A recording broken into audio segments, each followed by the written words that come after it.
Ayun, good morning, good afternoon, good evening po sa lahat, ano. Welcome to my YouTube channel, Rosel's KTV. Andito po tayo, ano, para mag-reaction sa isang vlog ni Kalingap Edu. Ito po ay yung birthday tribute, ano, kay Lady Beyonce, ano po. At ito po ay tungkol kay Beyonce, ano. Ito ay in-upload ni Kalingap Edu para nga memories ano ito ng dalawa ano at talagang tumatak ito sa kanyang puso at isipan ano itong mga memories nilang dalawang ito ano. Pero bago po ang lahat ano, pakisuportahan po ang ama ng Kalingap Kuya Bal Santos Matubang, Ate Edna Vlogs at Kalingap Rap. At itong picture na ito guys ay kuha ito ano do sa part 4 ng vlog ni Kalingap Rap kay Beyonce. Ano po? At ito po ay yung mga nakamotor lang sila at nagpaluto siya no ng pagkain kay Beyonce dito ng kanin para doon sila magsalo-salo ano at doon kumain sa likod ng bahay nila Beyonce. Ano po? At ito po, start na po tayo guys. Start na po.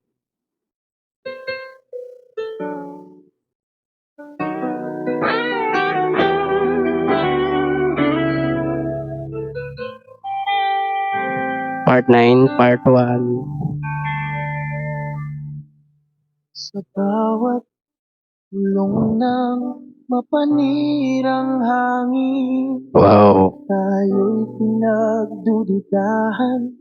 Sinubok ng dilim, ngunit sa'yo ako'y laging Yan sa ano, papunta sila ng Cebu. Ito sa Palawan na guys, no? Sa Palawan na to po. Di kayang mapasubali dahil sa mata mo nakikita Wow. mo ang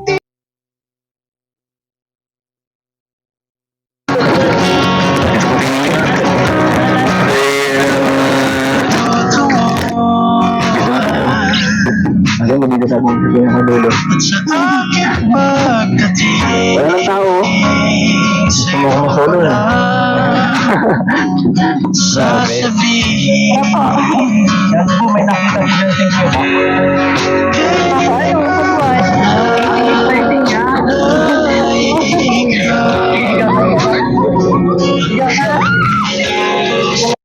Grabe ano guys, napatili pa si Beyonce dyan ano, sa lugar na yan ano. Kasi siguro may ano bato na talagang baka mauuntog siya no kapag hindi siya humiga no diyan sa lugar na yan. Kaya medyo napatili ano tong si Beyonce. Grabe naman. ingay, di ako bibitaw sa pangakong ikaw lang ang aking sigaw. Kahit anong iyong lalaban.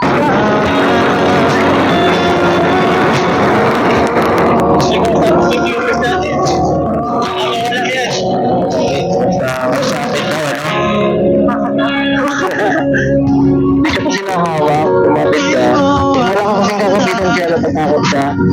Kumapit siya sa maywang ko. Pwede ngayon magyakap, meron kang permiso. Permiso to hold my hips. Ayun ano, pwede raw. Pwede raw naman kasi nga humawak ano si Beyonce. Kaso may permission na raw naman siya no. Si Kalinga Edu, guys. Alam natin ay di mawawala. Tibok ng puso ko'y tapat sa'yo. Sa gitna ng mundo, ikaw ang totoo. Bawat pintas ay lalampasan.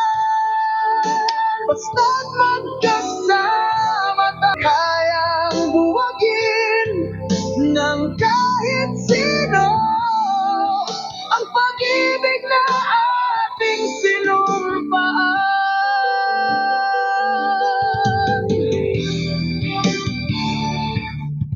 Nandyan ka sa bawat Grabe no guys, no? buhay ko. Sa Hong Kong na po ba? Sa Hong Kong na. Ako iniwan sa aking pagluhat lumbay, kahit pa ulit-ulit tayong husgahan.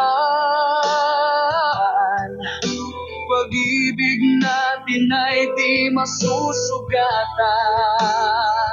Ang puso ko'y sinugatan na, ngunit ikaw ang naging panalangin at ginhawa. Ang laban natin ay laban ng tadhana, at ang pangako ko'y Wow. Minamassage niya yung kanyang ano.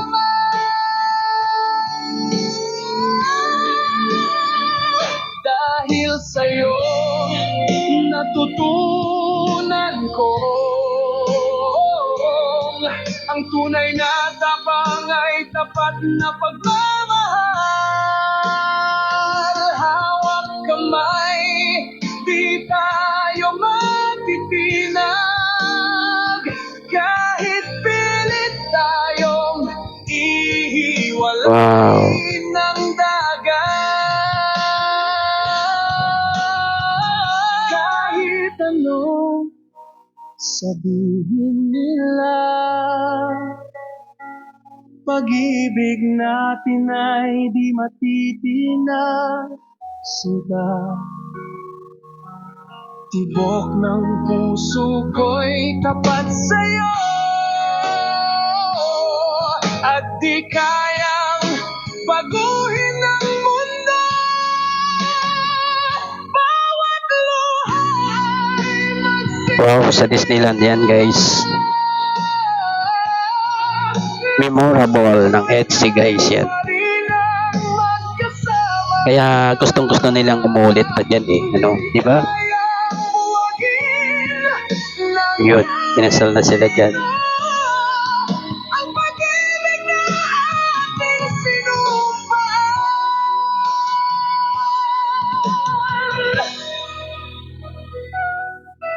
Sa bawat unos. Ayun, siguro guys, ano, hanggang dito na lamang. Talagang napaka sweet nilang dalawa, ano, ng mga nakaraang memories nilang dalawa, no. Kaya siguro ito ay talagang nagtatak ano sa puso at isip ni Kalinga Ed. Kahit pa yung wala pang EDSI, ano, talagang tumatak na sa kanya, no, yung tulad nung unang-unang pinakitang video. Ano guys, yung naglalabas si Beyonce. Ayun, hanggang dito na lamang po. Bye-bye. God bless po sa lahat. Peace.